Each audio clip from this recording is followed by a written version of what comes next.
Did you know that the amount of dividends you get from Pag-IBIG MP2 depends on when you deposit, not just how much you save? And no, it's not the same as stock dividends. It's a bit trickier. If you're confused about how Pag-IBIG MP2 dividends are calculated, you're not alone. A lot of people, even in forums and YouTube, can't quite figure it out, especially if their contributions are irregular. First, let's clear something up. Pag-IBIG MP2 dividends are not like stock dividends.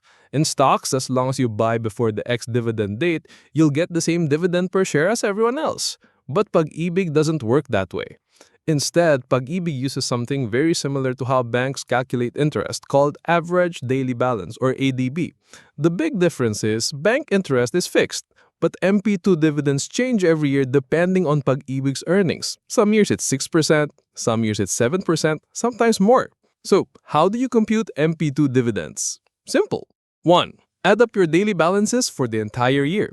2. Divide the total by 365 or 366 in a leap year. 3. Multiply the result, your ADB, by the dividend rate for that year. That's it. The tricky part is calculating the ADB when you deposit on different dates. Let's say you open your MP2 account on February 17, 2020. Here's what happened. 50,000 on February 17, 2020, 20,000 on March 5, 2020, 6,000 on March 20, 2020, 5,000 on January 4, 2021, and 20,000 on February 4, 2021.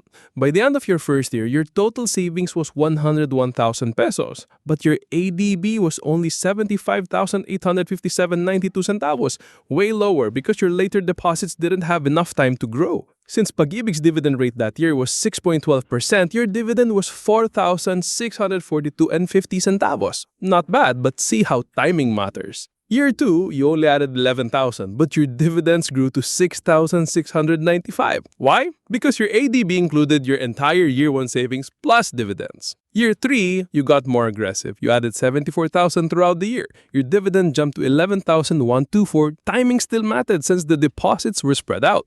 Year 4, you made a one-time 50,000 deposit near the start of the year. Perfect move. Your ADB was almost equal to your total savings and you're at 18,018. Year 5, you went all in with 164,000 pesos but spread it throughout the year. Despite being the biggest contribution, your ADB was only 80% of your total savings, so your dividend was 25,237. Here's what this journey shows. The earlier in the year you deposit, the higher your ADB and the bigger your dividends. Spreading out deposits can reduce your ADB, especially if the big amounts come late.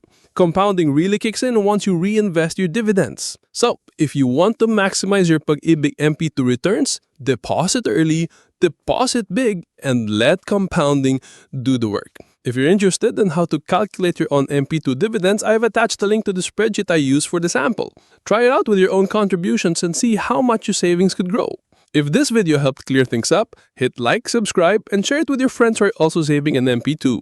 And don't forget, the earlier you invest, the faster your money grows.